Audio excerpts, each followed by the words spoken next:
Donc bon, on peut observer si on revient donc voilà climat, dans l'air, tout ce qui se passe, etc. Donc ça se produit en fait actuellement au niveau mondial, hein. Donc est-ce que c'est le même phénomène, je veux dire, qui se produit au niveau mondial?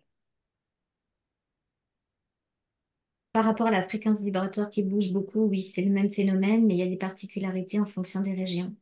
Et il y a aussi, là, il va rentrer en ligne de compte aussi l'égrégore du collectif en rapport avec les karmas et des choses comme ça. Ça crée encore plus d'énergie. On va dire, bah, c'est comme nous quand on règle des mémoires et des choses comme ça. Oui. Donc, ça, selon les régions, selon les endroits, ça crée des choses légèrement différentes et ça crée un climat qui peut être extrême mais différent également. C'est pas toujours, il y a des endroits où c'est la sécheresse, il y a des endroits où c'est du feu, il y a des endroits où c'est de l'eau, mais c'est le même mouvement de fréquence qui arrive sur toute la planète, sur tous les Donc continents en même temps. c'est le même, oui, le même, les mêmes fréquences qui arrivent sur toute la planète et c'est différent dans chaque pays en fait en fonction du karma du pays. En Puisqu'on fonction de est la là dans un race, karma plan, on a l'impression qu'on est là en règlement, comme s'il y oui. avait un règlement de compte par rapport au karma mondial, en fait. C'est ça, c'est un règlement de compte du karma mondial, ouais. Donc, Et les chaque personnages type qui rejouent, différemment. il y a des personnages qui sont en réincarnation actuellement et qui rejouent certains rôles, qui rejouent vraiment des rôles où ils avaient été mis, comme on dirait, à la tête de quelque chose pour détruire, commander, prendre le pouvoir, etc. Et on dirait que ces êtres-là, ils sont incarnés en ce moment aussi comme des Oui, leaders, pour ça. alors je pense Napoléon, je pense des êtres comme ça, qui ont vraiment marqué l'histoire, et ben on dirait qu'ils se sont réincarnés actuellement et qu'ils vont avoir la possibilité de ou lâcher prise par rapport à leur ligne évolutive, ou de continuer dans le même sens et de devoir partir, d'être éjectés en fait du mouvement évolutif. D'accord. Donc, ils ont quand même encore le choix de rectifier ou pas, on Pour va dire. l'instant, oui. Pour l'instant, oui. Pour Mais l'instant. par exemple, je perçois que celui qui nous servait de résident, on va dire comme ça, ici en France, ben, il avait ce choix, il l'a pas pris. Il a continué l'involution. Il aurait eu le choix de faire autrement, en fait, Hmm. intérieur. Oui. D'accord. On lui avait proposé, il n'a pas voulu, il a continué dans ses énergies involutives, mais il aurait pu. Et c'est comme si à ce personnage-là, ce que je te disais au niveau karmique, ça rajoutait des mémoires un peu à la fois de ce qui traîne en France napoléonienne et à la fois de Louis XIV. Tu sais, c'est un petit mélange, un petit peu comme si ce personnage avait repris ces, ces- ces autres personnages du passé qui sont Oui. en mémoire, en fait, revenus sur son karma personnel. Oui, d'accord. J'ai pas dit qu'il a été ça, j'ai dit que c'est revenu en vibration et en fréquence résonnée avec ce personnage. Oui, ok. Amon? De toute façon, comme il disait, c'est comme nous lorsqu'on travaille sur nous, hein.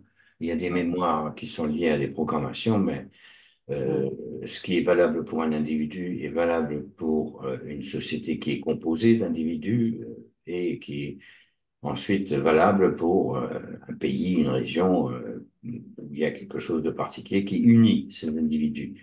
Donc, quelque part, on discute presque de la même chose, sauf que là, comme c'est au niveau planétaire, ça demande simplement à revisiter ses mémoires. Voilà, on sort de l'ère carbonée pour la bonne et simple raison, c'est que on passe à d'autres formes d'énergie et immanquablement elles vont se mettre en place. Mais ces énergies carbonées ont été nécessaires à justement arriver jusqu'à ce stade-là. Donc, là, je prends vraiment beaucoup de recul et je dézoome à fond pour relativiser ce qui est en train de se passer. Ça peut être très, très éprouvant au niveau physique, Voilà. ces ajustements quotidiens, etc., Les etc. percussions au niveau physique sont quand même assez difficiles à Ah oui, gérer. Tout le c'est, monde, en fait. c'est éprouvant pour tout le monde, mais il me semble que si psychologiquement on a une explication peu On plus comprend comment ça se un peu passe. plus élargie, Ouais. ça permet également de mettre comme une chape de protection de façon à ce que ces énergies, quand elles se diffusent, soient amoindries, plutôt qu'être amplifiées par l'émotionnel ou des choses comme ça, quoi. Oui, si on comprend comment ça fonctionne, on peut mieux le gérer et On peut mieux accompagner le le gérer, corps on peut mieux le physique. gérer. On le visitera, on le passera à travers tous, mais disons que le but est comment je vais gérer, quoi. C'est ça. Ouais. Anya? Mais non, je regardais par exemple par rapport à un corps physique, ça crée effectivement de la fatigue.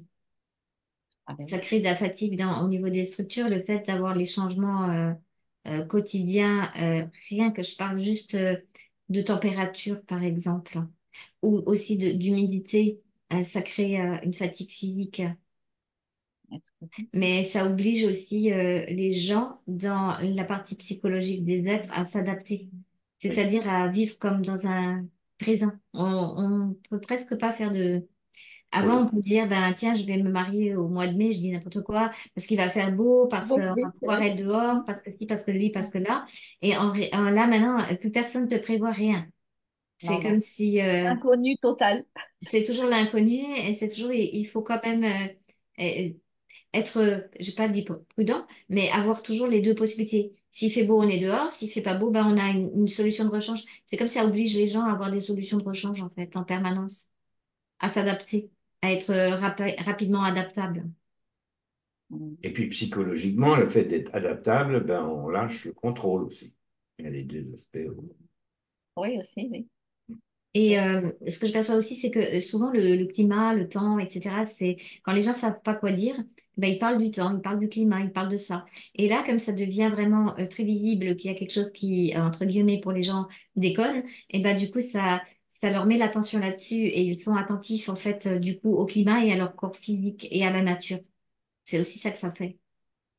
Parce qu'avant, bah, il fait beau, bah, on s'en fout un peu, on va à la plage, mais là, ils sont obligés de faire comme attention à la nature et à leur nature.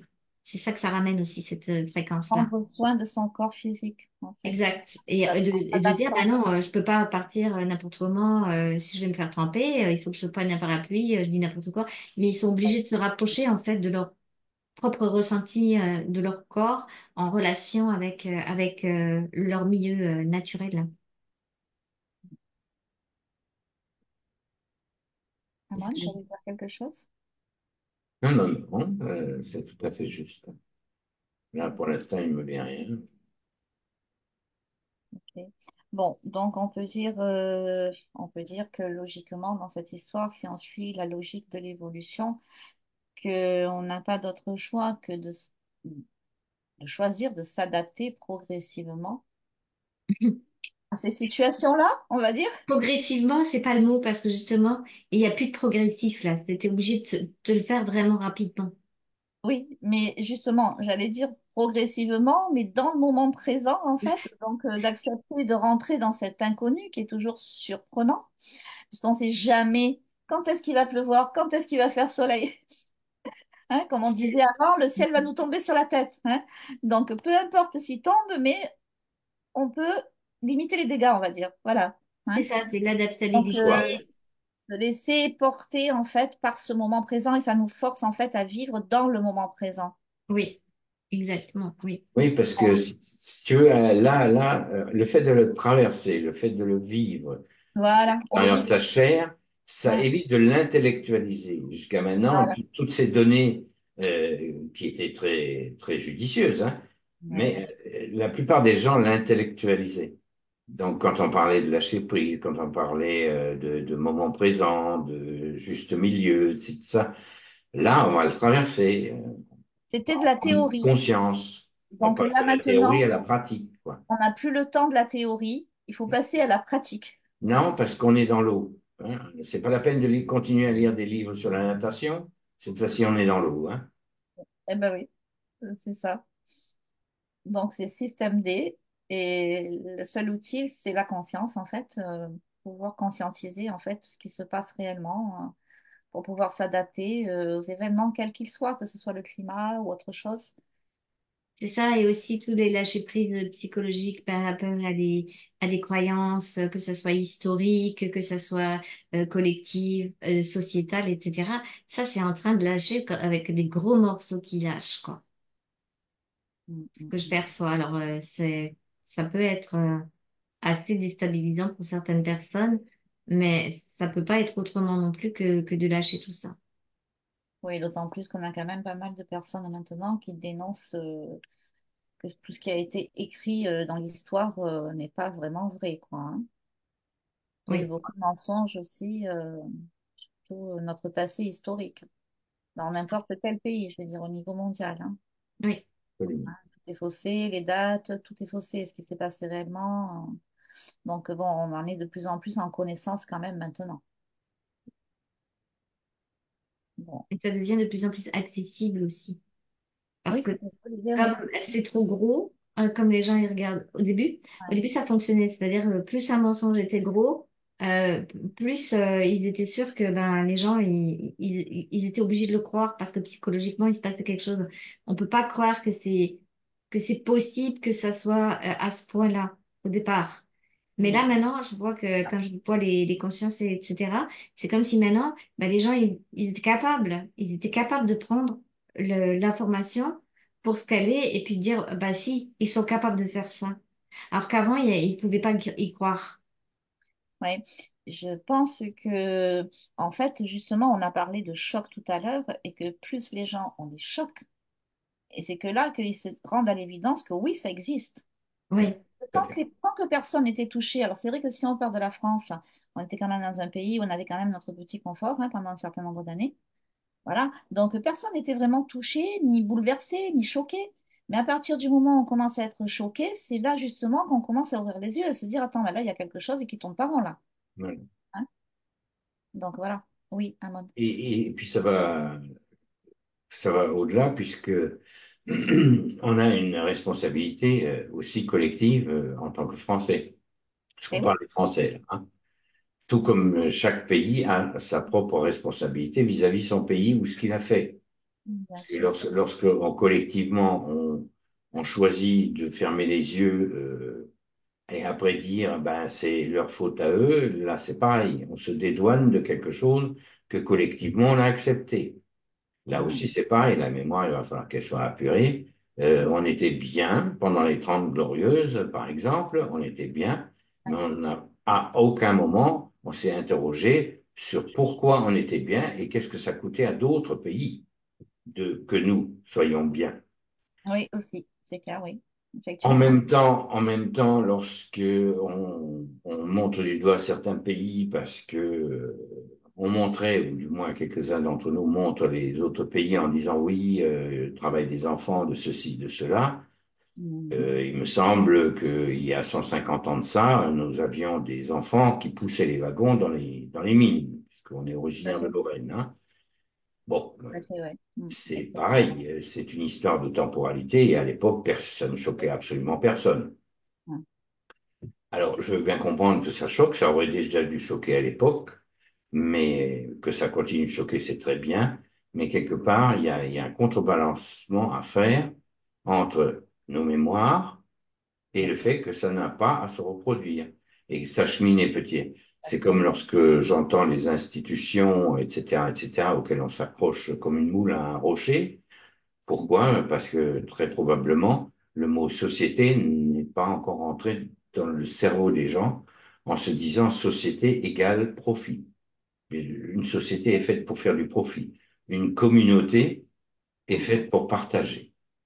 Donc on Ouais. passe, donc une communauté n'a pas spécialement besoin des mêmes, si institutions il doit y avoir, ce sera beaucoup moins institutionnalisé, ce sera des choses plus souples, des structures. Il y a bien sûr une structure je vois très bien les structures, mais elles sont beaucoup plus résilientes, elles sont moins formelles. Donc, on passe effectivement de quelque chose qui est institutionnalisé, rigide, donc qui peut se complexifier jusqu'au moment où ça s'écroule, quoi. Donc, ça sert, hein, ça a servi, et ça. Voilà. Et de l'autre côté, quelque chose qui est beaucoup plus souple, que je vois se déplacer, un petit peu comme s'il y avait des nœuds d'échange qui sont en relation avec d'autres nœuds d'échange et ça fait plus filet. L'autre, ça fait vraiment la grosse structure monolithique avec des structures de partout, genre Tour Eiffel dans tous les sens. Et en fait, Mm. ça bouge pas, quoi. C'est très bien. Bon, ça reste là, c'est immuable, ça bouge pas. Sauf que, ben, effectivement, lorsque c'est pas entretenu, le pas bouger, la nature va s'en charger, hein. Oui, c'est ça, on en revient à dire que la nature se charge de faire le nettoyage quand l'humain ne peut pas le faire. Oui, tout à fait. C'est ça. Bon, est-ce que vous avez d'autres informations ou un conseil à donner par rapport aux informations que vous pourrez recevoir Prendre de la en distance par actualité? rapport à ça, s'adapter et vraiment être dans son présent pour pouvoir profiter du moment présent, malgré le temps, malgré la pluie, malgré ci, malgré il y a une raison sous-jacente. C'est comme, voilà, bah ok, je deviens adaptable, c'est comme ça. Et, et puis, encourager les mouvements collectifs d'intelligence, ça, on peut le faire aussi, mais sans être pris par la psychologie à l'intérieur des mouvements. Oui, C'est-à-dire sans fanatisme, on va dire. sans fanatisme. Voilà, parce que Voilà, sans fanatisme. peu importe le résultat, Hmm. ça va de toute façon faire en sorte que le collectif va être obligé de se rendre compte de certaines choses et de bouger. Les structures bougent. Alors qu'on le fasse par la force, plus on résiste et plus bah, si ça bouge, ben, on risque de casser. Et plus on est souple, et ben plus quand ça bouge, ben, on s'adapte, on saute là, là, là, là. Les gens, je vois, il y en a qui se retournent très, très rapidement et qui arrivent à se remettre sur pied très rapidement. Voilà. C'est la vision que j'ai eue de ce filet qui bouge, hein, par Oui, rapport à quelque chose qui est rigide et qui va casser de toute façon. Parce que les temps ne sont plus.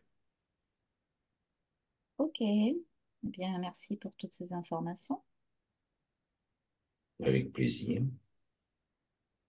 Je vais vous laisser remonter tout doucement.